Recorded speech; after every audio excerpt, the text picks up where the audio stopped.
Hello दोस्तों, नमस्कार, जय श्री कृष्णा, राधे राधे। हम पढ़ रहे थे दोस्तों बीएसटीसी फर्स्ट ईयर के 5th पेपर के बारे में। जो हमारा 500 पेपर था वो है हिंदी भाषा शिक्षण और प्रवीणता। इसमें फर्स्ट यूनिट हम पढ़ चुके हैं और अब हम देखेंगे सेकंड यूनिट। सेकंड यूनिट है दोस्तों हमारी हिंदी भाषा शिक्षण, उद्देश्य एवं आकलन। हिंदी भाषा शिक्षण, उद्देश्य एवं आकलन।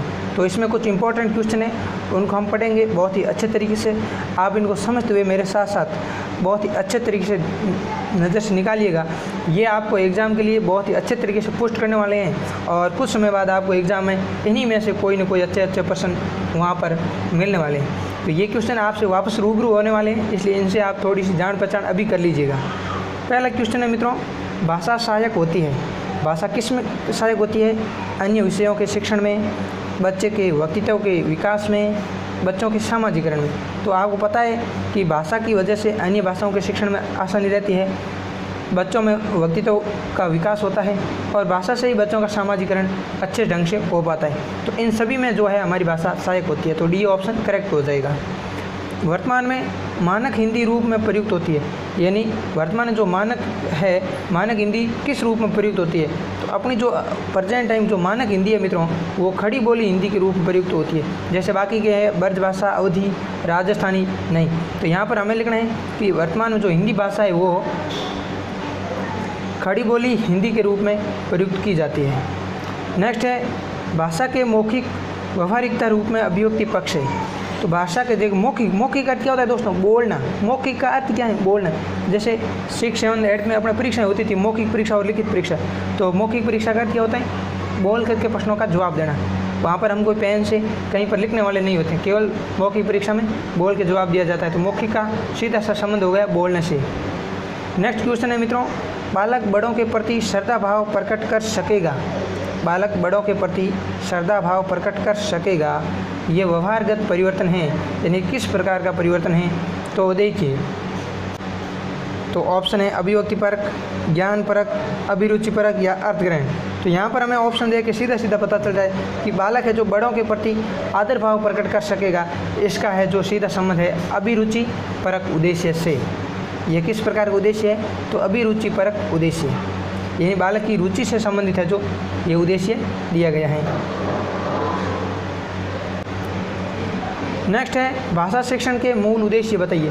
तो दोस्तों हमने जो 2020 का पेपर सॉल्यूशन किया था, उस समय मैंने आपको एक बात बताई थी, LSRW भाषा शिक्षण के जो स्टेप है। L मतलब लिसनिंग यानी सुनना, S स्पीकिंग बोलना, R मतलब रीडिंग यानी लिखना और W मतलब राइटिंग यानी R इन रीडिंग एंड पढ़ना और राइटिंग यानी जो है लिखना।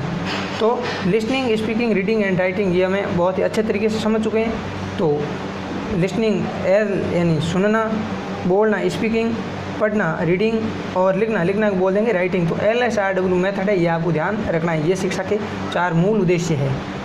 बच्चों में पुस्तकों के प्रति रुचि जागृत करने के लिए आप क्या क्या करेंगे? यानी बच्चों में किताबों के प्रति इंटरेस्ट पैदा करने के लिए आप क्या क्या करेंगे? तो छोटे बच्चों की बात हो रही है, यहाँ पर हम प्राथमिक स्तर तक के बच्चों के बारे में बात कर रहे हैं। तो उन बच्चों में पुस्तकों के प्रति इंटरेस्ट पैदा करना है, उनकी रुचि पैदा करनी है। तो उसके लिए हम क्या करेंगे कि पुस्तकों के प्रति रुचि प्राप्त करने हेतु रंगीन चित्रण सामग्री, मोटे अक्षर, कहानियाँ और बाल गीत आदि प्रस्तुत करेंगे। इनके लिए जैसे हम बच्चों में और एग्जाम्पल दें तो जो बाल पत्रिका है उनका वो बच्चों को पढ़ने के लिए देंगे तो बच्चों की इंटरेस्ट पैदा होगा। क्योंकि जैसे बाल वगैरह जो होती है मित्रों, वैसे हम इसको फर्स्ट यूनिट में भी पढ़ चुके हैं। तो बाल वगैरह से बच्चों में क्या होती है? इंटरेस्ट पैदा होता है। तो फर्स्ट यूनिट में शायद या फिर 2020 के पेपर में पढ़ा था हमने। तो पुस्तकों के प्रति रुचि जागृत करने के लिए रंगीन चित्र सामग्री, मोटे अक्षर यानी बच्चों को जो छोटे अक्षर लिखे हुए अगर कोई जो पेपर देंगे तो वो उसको अच्छे से नहीं पढ़ पाएंगे। तो इसलिए हमें मोटे अक्षरों में लिखे हुए कहानियाँ और बाल गीत आदि प्रस्तुत करने होते हैं। और इनसे सबसे क्या होगा कि बच्चों की पढ़ाई के प्रति, स्टडी के प्रति रुचि पैदा होगी। नेक्स्ट है हिंदी भाषा शिक्षण के 2 सामान्य उद्देश्य बताइए।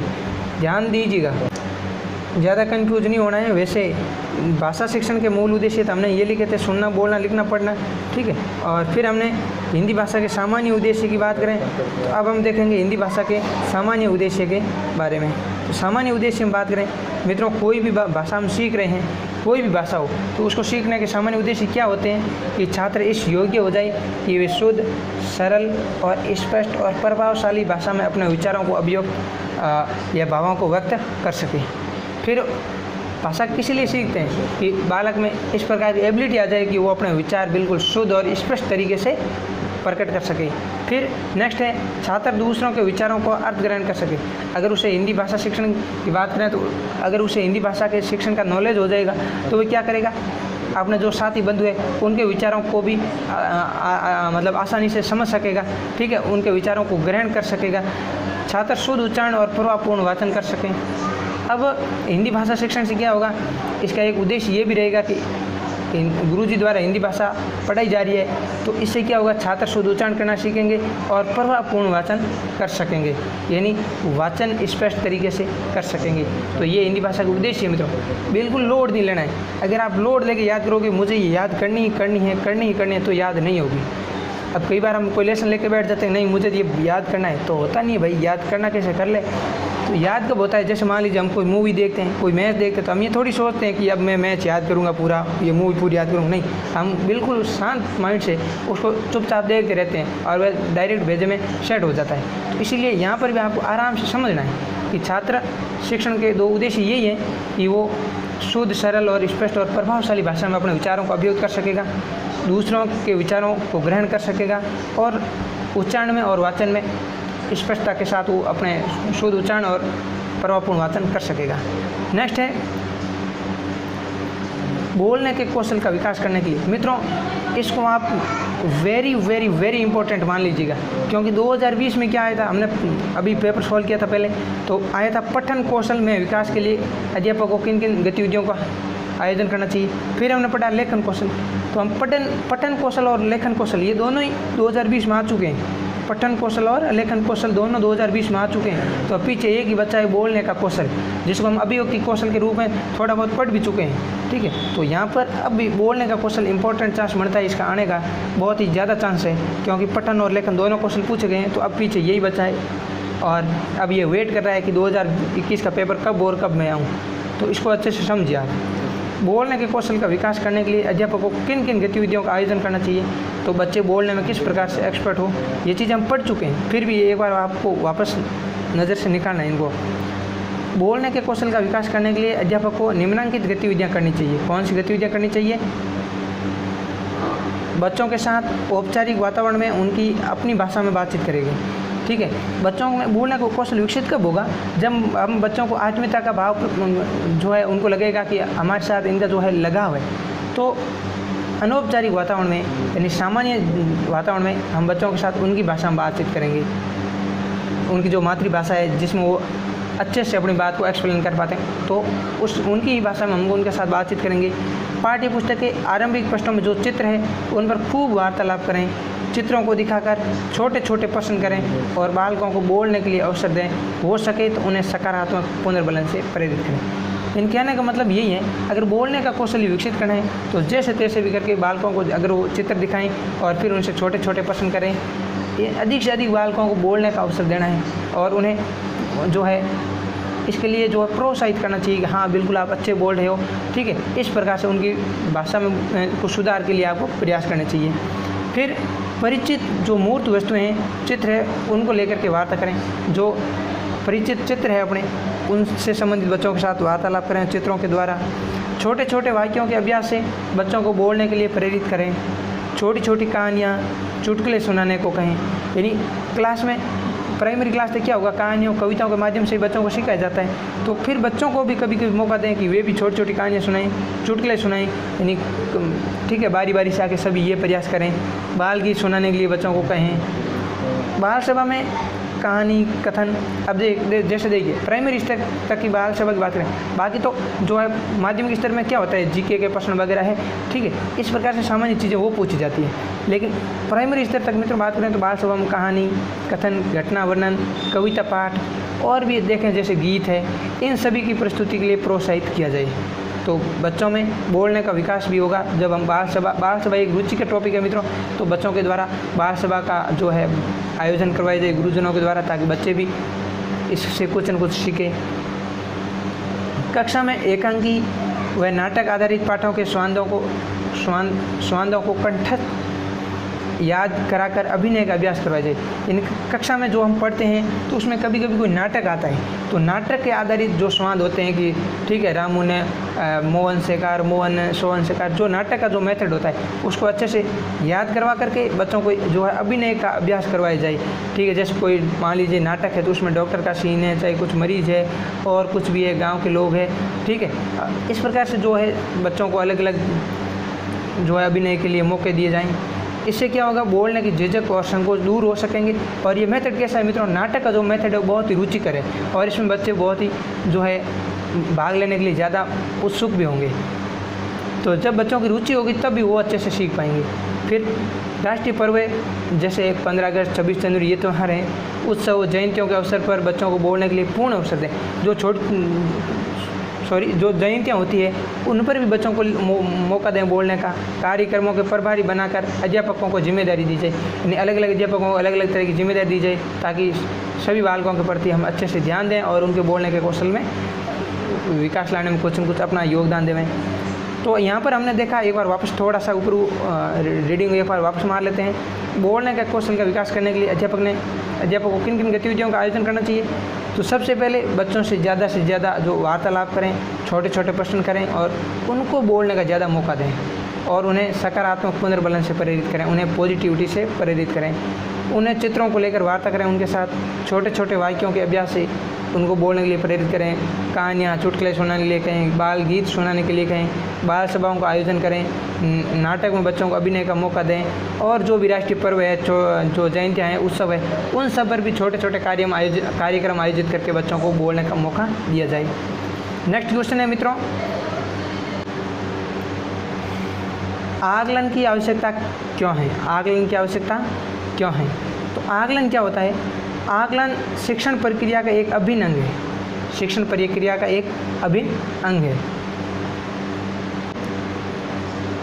आकलन का उद्देश्य होता है सभी बच्चों को सीखने के लिए प्रेरित करना, सीखने का एक प्रोत्साहन देकर माहौल देना और प्रत्येक बच्चे की क्षमता, उम्र और स्तर को ध्यान में रखते हुए उसे निश्चित स्तर तक पहुंचाने में मदद करना। यानी बच्चों को उनकी एज के अनुसार, उनकी योग्यता के अनुसार, कैपेसिटी के अनुसार, स्तर के अनुसार उनको है जो एक निश्चित स्तर तक पहुंचाने में मदद करना। इस उद्देश्य को पूरा करने के लिए आकलन को सीखने के साधन के रूप में देखना होगा, न कि सीखे गए की जांच के उपकरण के रूप में। यानी आकलन को अब यहाँ पर हमें मूल्यांकन की तरह नहीं लेना है। यहाँ पर हम बच्चे की जांच नहीं कर रहे हैं, बच्चे के स्तर को भांप नहीं रहे हैं। यहाँ पर केवल बच्चे को सीखने के साधन के रूप में देखना होगा, बच्चे ने सीखा है या नहीं, और अगर सीखा है तो कितना सीखा है, ये जांच लेना आकलन नहीं है। जैसे अब ये तो एक तरह का मूल्यांकन हो गया कि भाई बच्चे ने सीखा नहीं सीखा, सीखा है तो कितना सीखा है, तो ये जांच लेना आकलन नहीं है। आकलन क्या है गुरुजी? आकलन वास्तव में बच्चे कैसे सीख रहे हैं, क्या नहीं सीख पा रहे हैं, और अगर सीख नहीं पा रहे हैं तो क्यों सीख नहीं पा रहे हैं, सीखने के कौन से तरीके उन्हें आनंद देते हैं और किन विधियों में उन्हें झुंझलाहट या तनाव उत्पन्न होता है। तो ये सब जानना आकलन की प्रक्रिया का हिस्सा है। अब देखिए मैं आपको थोड़ा सा अच्छे से वापस बता देता हूँ। आकलन में क्या होता है, हमें बच्चों की रुचियों का पता करना होता है कि बच्चे किस मेथड से ज़्यादा सीखते हैं और कौन सी चीज़ उन्हें थोड़ी ज़्यादा परेशान करती है। तो हम बच्चों के साथ जो है मित्र व्यवहार करके ये सारी चीज़ें पता कर लेंगे, तब क्या होगा, हमें पता चल जाएगा कि बच्चे अधिक जो है किस मेथड से सीख रहे हैं। तो उसके अकॉर्डिंग बच्चों को कहाँ समस्या आ रही है, तो उसको ध्यान में रखते हुए जो है हम बच्चों को उनकी प्रगति में और ज़्यादा मदद करेंगे, उनके सीखने में कुछ और नए तरीके अपनाएंगे। तो यही आकलन की प्रक्रिया है। आकलन में बच्चों की जो वास्तविक जिज्ञासा है उनके बारे में पता किया जाता है। नेक्स्ट है, कक्षा 3 से 5 तक के बच्चों का आकलन करते समय किन किन बातों का ध्यान रखोगे? जो कक्षा है 3 से 5 तक के बच्चों का अगर आकलन कर रहे हो आप, तो किन किन बातों का ध्यान रखोगे? तो कक्षा 3 से 5 तक के बच्चों के आकलन में निम्न बिंदुओं का ध्यान रखना चाहिए। देखिए, तो अगर हम बच्चों का आकलन कर रहे हैं 3 से 5 तक के बच्चों का, तो हमें 2 बातें ध्यान रखनी, एक तो पढ़ना और एक लिखना। ठीक है, कैसे? पुस्तकें पढ़ने और चुनने में दिलचस्पी, चयन में विविधता या पसंदीदा सामग्री ही पढ़ना। बच्चों को उनकी पसंदीदा सामग्री देंगे, जैसे बच्चों का बाल अंश पढ़ने में इंटरेस्ट तो उनको वो देंगे, और कुछ जो विद्यालय की पुस्तकालय में जो इंटरेस्टिंग पुस्तकें होती है, रुचिकर पुस्तकें, बाल पत्रिकाएँ बहुत सारी है, तो वो बच्चों को देंगे, जिससे क्या होगा, बच्चे पढ़ने में अपनी ज़्यादा रुचि लेंगे। फिर हम देखेंगे कि तरह तरह की विधियों का उपयोग करेंगे और बच्चों को उसके प्रति गाइड भी करेंगे कि भाई जो ये मैं तो इन शब्द है इनको छोड़ें, संदर्भ अर्थ का अनुमान कर सकें। इस प्रकार से इन बिंदुओं का ध्यान रखना चाहिए, क्योंकि आकलन करता कौन है? आकलन करता है एक शिक्षक आकलन करता है। तो शिक्षक बच्चों को ये पुस्तकें प्रोवाइड करवाएगा और अलग अलग बच्चों से सबकी अलग अलग रुचियाँ होती है, तो उनसे जानने का प्रयास करेगा कि उनकी कौन सी पुस्तक पढ़ने में जो है इंटरेस्ट है, रुचि है, और बच्चे किन पुस्तकों का ज़्यादा चयन करते हैं। उनकी पसंदीदा सामग्री अलग अलग बच्चों की अलग अलग है, तो उन्हें अलग अलग पुस्तकें देना, ठीक है। और अगर कोई बच्चा किसी प्रकार की पुस्तक चूज करता है तो उसे उसके बारे में बताना कि ये शब्द आपको छोड़ने काम के नहीं है, ठीक है। और फिर इस प्रकार बच्चों को काबिल बना देना कि वो पढ़ने के संदर्भ में खुद ही अनुमान कर सके। संदर्भ जो से वो पढ़ेंगे तो उसका क्या अर्थ है, क्या भावार्थ निकला है, उसका क्या अर्थ है, इसके बारे में वो खुद अनुमान कर सके। नेक्स्ट है लिखना। लिखने में क्या होगा? सहज व स्पष्ट अभिव्यक्ति, इतना मतलब स्पष्ट लिखा हुआ होना चाहिए ताकि बच्चे उसको अच्छे से समझ सकें। उद्देश्य को ध्यान में रखकर लिखना है। लेखन में मौलिकता और पाठ्य सामग्री को अपने शब्दों में लिखना। जो पाठ्य सामग्री है अब अगर शुरुआत में ही थोड़ी जटिल लैंग्वेज में लिखेंगे तो बच्चे नहीं समझ पाएंगे। इसके लिए पाठ्य सामग्री को ईजी से ईजी बना करके अपने शब्दों में, अपनी भाषा में लिखना।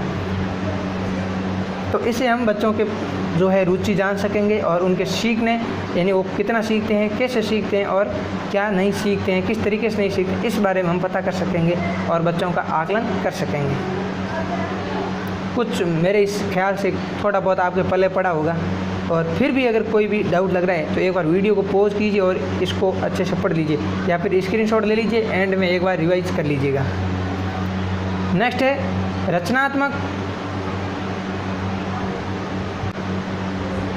रचनात्मक आकलन के 2 तरीकों को 100 उदाहरण स्पष्ट कीजिए। यानी रचनात्मक आकलन क्या होता है, इसको उदाहरण सहित स्पष्ट कीजिए। तो देखते हैं रचनात्मक आकलन के बारे में। ये अपना सेकंड लास्ट क्वेश्चन है, इसके अलावा एक क्वेश्चन और है और फिर हमारी यूनिट यहीं कंप्लीट होती है। इससे बाहर कुछ भी नहीं जाने वाला है, आराम से आप इसी को समझें। तो देखिए रचनात्मक आकलन क्या होता है मित्रों। रचनात्मक आकलन के अंतर्गत बच्चे की गतिविधि को ध्यान में रखते हैं और बच्चे की गतिविधि को ध्यान में रख करके उसकी सक्रियता का ध्यान रखना, कार्य का आकलन करना होता है। यानी रचनात्मक आकलन तो क्या अर्थ होता है? बच्चे की रुचियों को पैदा करना, ठीक, रुचियों का पता करना। अब रचनात्मक आकलन क्या है? तो इसके अंतर्गत क्या होता है कि बच्चे की गतिविधि को ध्यान में रखना है कि बच्चा क्या एक्टिविटी कर रहा है और कितना जो है क्रिएटिव है, उसकी सक्रियता का ध्यान रखना, तथा कार्य का आकलन करना होता है। वो क्या काम कर रहा है उसका आकलन करना होता है। बच्चों को छोटे छोटे समूह में गतिविधियाँ करवाई जाए, यानी 4-4, 5-5 के छोटे छोटे ग्रुप बनाए जाए और इस दौरान उनकी क्रियाविधि, कार्य में रुचि को ध्यान में रखकर आकलन किया जाए। और फिर बच्चों का ग्रुप बनाने के बाद में उनकी जो क्रियाविधि, वो क्या क्रियाकलाप कर रही हैं, उनकी किस काम में ज़्यादा इंटरेस्ट है, इसको ध्यान में रख करके उनका आकलन किया जाए। आकलन में मित्रों भाषा की स्पष्टता, बोलने में आत्मविश्वास, कल्पना तथा तार्किकता का ध्यान रखा जाए। आकलन में भाषा की स्पष्टता, बोलने में आत्मविश्वास और कल्पना यानी तार्किकता का ध्यान रखा जाए। जैसे देखिए अब ये इतना मेथड किसी को थोड़ा मतलब है जो क्लिष्ट लग रहा है, अच्छे से समझ में नहीं आ रहा है, तो ज़्यादा घबराना नहीं है। आगे एग्जाम्पल के द्वारा, अब ये कोई एग्जाम्पल नहीं है, एग्जाम्पल यानी उदाहरण के द्वारा मैं आपको एक छोटा सा इसको भी एक्सप्लेन कर लेते हैं कि रचनात्मक अवलोकन क्या होता है। जैसे देखिए चित्र पठन, बच्चों को चित्र दिखाकर ध्यान से देखने के बाद बच्चों को कोई चित्र दिखाया जाए और कहा जाए इसको आप 5 मिनट तक या कोई भी टाइम दे दें कि 10 मिनट आपके पास है, आप इन चित्रों को अच्छे से देखिए। कोई बड़ा सा चित्र दें इस प्रकार का जिसमें कुछ कम से कम थोड़े कम कहें तो 4-5 चित्र हो, और फिर प्रश्नों के द्वारा आकलन करें। अब चित्र दिखाने के लिए बच्चों को चित्र दे दिए, अब उनसे चित्र लेने के बाद में बच्चों से कुछ पसंद करें। यह देखें कि बालक अनुमान लगाकर पढ़ रहा है या नहीं, यानी बच्चे जो उसको सीधा वाचन ही कर रहे हैं या थोड़ा बहुत उसको समझ रहे हैं, समझ कर पढ़ रहा है या नहीं, पठन के प्रभाव को देखा जाए। अब बालक को हमने मान लीजिए कोई कहानी के टाइप का दिया, ठीक है, और कहा कि ये चित्र अच्छे से देखो।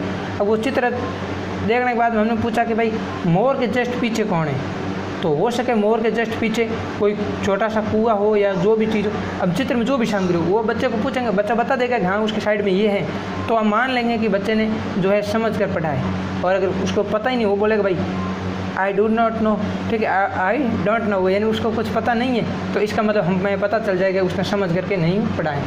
तो थोड़ी थोड़ी बातें आपको समझ में आ रही होगी। यह होता है मित्रों रचनात्मक आंकलन। 2016 में आया हुआ है। 2016 के क्वेश्चन हर बार 10 क्वेश्चन आप मान के चलिए 2020 के पुटअप होते हैं, तो बाकी के क्वेश्चन हैं जो 16, 17 और 18, 19 यानी इन पिछले सालों के अलावा कोई क्वेश्चन भी नहीं आ रहा है।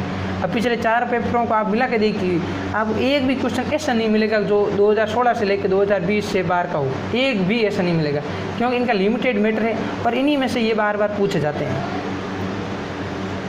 और इनसे मिलता जुलता आएगा तो आप अच्छे से कर लोगे। तो यहाँ पर हम वैसे प्रत्येक फैक्ट को अच्छे से कवर कर रहे हैं, तो आप अपने आप पर विश्वास करते हुए, इन क्लासों पर विश्वास करते हुए आप अच्छे से देखिए, आपका एग्ज़ाम बहुत ही अच्छा जाने वाला है। नेक्स्ट है हिंदी भाषा के मूल उद्देश्यों की विवेचना कीजिए। तो ये क्वेश्चन हम पहले भी पढ़ चुके हैं, 30 क्वेश्चन। भाषा के मूल उद्देश्य LSRW, ठीक है, सुनना, बोलना, पढ़ना, लिखना, ऐसा कुछ है ना। तो अब हम देखते हैं हिंदी भाषा के मूल उद्देश्यों की विवेचना कीजिए। तो मातृभाषा शिक्षण के मूल उद्देश्य की बात करें, एग्जाम में पूछा जाए कि मातृभाषा शिक्षण के मूल उद्देश्य क्या है, या हिंदी भाषा के मूल उद्देश्य क्या है, या सीधा पूछा जाए कि शिक्षण के मूल उद्देश्य क्या है, तो भी आपको यही मैटर बताना है, क्योंकि ये एक मास्टर आंसर है। देखिए, मातृभाषा शिक्षण के मूल उद्देश्यों की बात करें तो भाषा किसे कहते हैं? विचारों के आदान प्रदान का सुगम और सुलभ माध्यम ही भाषा है। विचारों के आदान प्रदान का माध्यम ही भाषा है। अब आगे वाली लाइन याद रहे तो ठीक, नहीं रहे तो और भी ठीक, कोई दिक्कत नहीं, ठीक है, लोड नहीं लेना है। विचारों को दूसरों के लिए व्यक्त करना प्रदान कहलाता है। आदान प्रदान कर क्या होता है? देखिए, विचारों का आदान प्रदान हम कह रहे हैं भाषा है, तो आदान क्या होता है, प्रदान क्या होता है? आदान का अर्थ होता है ग्रहण करना, आदान मतलब आना, ग्रहण करना। तो विचारों को दूसरों के लिए व्यक्त करना तो प्रदान है। भाई हम अपनी कोई बात बता रहे हैं और सामने, जैसे ये राम कुछ बोल रहा है और श्याम इधर कुछ सुन रहा है, तो ये बात बोल रहा है, इसका मतलब ये इसको प्रदान कर रहे हैं। और अब श्याम बोल रहा है और ये राम है और ये श्याम है, राम बोल रहा है, श्याम ग्रहण कर रहा है, तो ये बोल रहा है मतलब अपने विचार प्रदान कर रहा है, और श्याम सामने क्या कर रहा है, इनको ग्रहण कर रहा है, विचारों का आदान हो रहा है श्याम की तरफ। तो वैसे आदान प्रदान अब आप सभी समझदार हो, बहुत अच्छे से जानते ही हैं। तो विचारों को दूसरों के लिए व्यक्त करना प्रदान है और दूसरों के विचारों को ग्रहण करना आदान है, इन ग्रहण करना है। तो विचारों के आदान प्रदान के लिए मनुष्य 4 प्रकार की क्रियाएं करता है। इनको अपने विचारों के आदान प्रदान के लिए मुख्य रूप से 4 क्रियाएं करता है। क्या क्रियाएं करता है? तो सुनता है, बोलता है, पढ़ता है और लिखता है। सुनना, बोलना, लिखना, पढ़ना। सुनना, बोलना, पढ़ना, लिखना, ये क्या है गुरुजी? तो ये वही है बस जिनको हम अब 5 बार पढ़ रहे हैं, LSRW, लिसनिंग एंड सुनना, स्पीकिंग बोलना, रीडिंग और राइटिंग। तो आदान यानी ग्रहण करना, सीखना, और प्रदान मतलब अभिव्यक्त करना। आदान में क्या होता है? आदान का अर्थ क्या होता है? कोई भी चीज़ हम आदान कर रहे हैं मतलब ग्रहण कर रहे हैं, है ना। तो ग्रहण किसे करते हैं? सुनने और पढ़ने के द्वारा क्रिया होती है। यह क्रिया सुनने और पढ़ने से होती है, सुनने और पढ़ना क्रिया होती है। इसमें हम किसी की बात को सुन रहे हैं मतलब कुछ न कुछ ग्रहण करें, किसी बात को पढ़ रहे हैं मतलब कुछ न कुछ ग्रहण करें, तो ये तो आएगा आदान में। इन चारों में से छांटा है मित्रों, सुनना, पढ़ना, बोलना, लिखना में से। प्रदान में क्या करेंगे? हम अपने कोई विचारों को प्रदान कैसे करेंगे? किसी को बोल के करेंगे या फिर लिख के करेंगे। तो प्रदान में बोलना और लिखना क्रिया होती है। इन चारों प्रक्रियाओं में सुनना, पढ़ना, बोलना, लिखना में कुशलता अर्जित करना ही भाषा शिक्षण का उद्देश्य है। यानी इन चारों क्रियाओं में एक्सपर्ट बनना ही, इन चारों माध्यमों में, इन चारों क्रियाओं में अपनी प्रवीणता, पारंगतता अर्जित करना ही भाषा शिक्षण का मुख्य उद्देश्य है और यही भाषा के मूल उद्देश्य है। कौन कौन से? तो यही है भाषा के मूल उद्देश्य दोस्तों। सुनना, बोलना, पढ़ना और लिखना भाषा के मूल उद्देश्य हैं। LSRW, listening, speaking, reading and writing में कुशल होना भाषा के मूल उद्देश्य हैं। तो दोस्तों ये क्लास हमारी यहीं पर कंप्लीट होती है। धन्यवाद। जय हिंद, जय भारत। वीडियो को लाइक कीजिए, प्यारा सा कमेंट जरूर कीजिए और अपने दोस्तों के साथ शेयर कीजिए। धन्यवाद।